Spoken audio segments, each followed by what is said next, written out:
Хэрхэн мод маань татам барил намайг заяа гэдэг та бүхэн мэдж байгаа YouTube сувгийн маань доор хүмүүсийн тавьсан саналын дагуу би өөрөө судалгаа хийгээд богинохон хэмжээний бичлэгүүдийг хийдэг байгаа.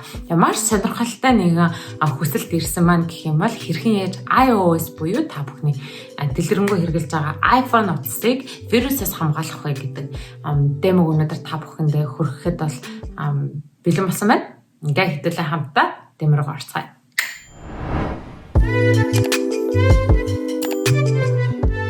Өнөөдөр та бүхэндээ хэрхэн таны iPhone дээр имэйлээр дааж орж ирсэн скамыг устгах вэ талаар та бүхэнд дэмог хүргэх чинь. Юуны төрөнд эхлээд та бүхэнд хэлэхэд iPhone маань вирусыг маш сайн хамгаалдаг утас тул iPhone-д тийм амархан ер нь бол вирус орно гэж байхгүй. Маш олон хүмүүс ерөөдөө бол интернетэд хайсан мэт юм байлээ. Яаж iPhone-ийнхаа вируснаас салах вэ гэд энэ зүйлийг давхар хэлэхэд энэ бол вирус биш скам юм аа. Танд маш их олноор ирдэг имэйл донд та устгах жагаад санамсаргүй дараад өөрийнхөө имэйл аккаунт руу оруулцдаг гэсэн үг. Тэнгүүд тэр маань автоматар таны календар руу орж ирээд календар дээр цаг тутам ч юм уу, өдөр тутам ч юм уу, сард нэг удаа танд ингээд скам орж ирээд таны календар дээр гарч ирээд идэг гэсэн үг. Энэхүү зүйлийг надаас асуусан манай үзэгч танд маш их баярлалаа. Үзэж байгаа хүсэлтээр би судалгаа хийгээд энэхүү бичлэгийг хийж байна. За миний өөрийн хувьд гэх юм бол утсан дээр янз бүрийн зүйл болж байгаагүй тул би бол интернетээс энэхүү зургуудыг бол татаж яг иймэрхүү зүйл байт юм байна гэдгийг бол харсан.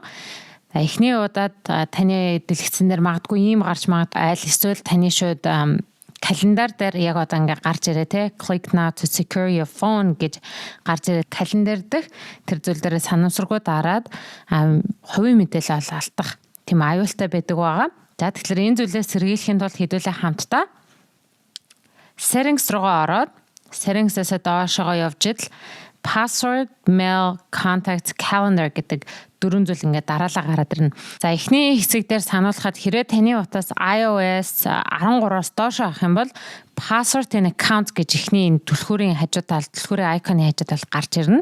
Хэрэг iOS 13-аас дээш авах юм бол calendar гэдэг рүү бүгдээрээ хамтдаа орно. Ерөнхийдөө адилхан зүйл гэсэн үг. Сүүлийн үед болохоор Apple компани болохоор салгацсан.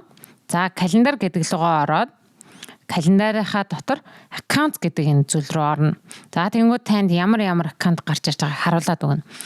За add account-ын доор fetch new data гэдэг энэ хэсэг дээр болохоор таны нөгөө календарын scam одоо энэ click now to secure your phone гэдэг гарч ирнэ. Аль эсвэл энэ click subscribe гэсэн дэлгэцээ томруулаа харуулъя. Click subscribe гэсэн юм том бол гарч ирэх байгаа. За тэрхүү аккаунтыгаа та шууд дараад. За одоо энэ миний хэрэгэлдэггүй аккаунт байлаа байдаг байгаа. За энэ лөө ороод та шууд delete account гэд delete from my iPhone гэдэг нь улаан дээр дарангууд шууд таны утсан дээрээс тэрхүү имэйлийг устгах гэсэн үг. Ихэнх хүмүүс маань болохоор өөрсдөө календар руу орж устгах гэж үтсэн мэлээ. Тэр бол төр зүрийн устгах нь.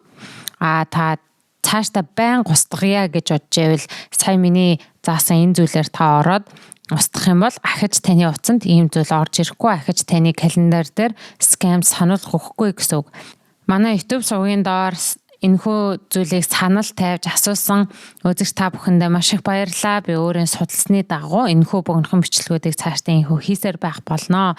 Дуусан зүйл үзсэн та бүхэндээ маш их баярлалаа. YouTube сувгийн маань subscribe хийж хэрэгцээтэй хүмүүст нь бичлэгийг сайн гэх чинь тараацгаарай. Мөн асуулт байвал чөлөөтэй доор асууснаар та бүхний хүсэлтээр энэхүү бичлэгүүд 7 хоног болгон гарах болно. Ингээд дараагийн дугаар хүртэл түр баяртай.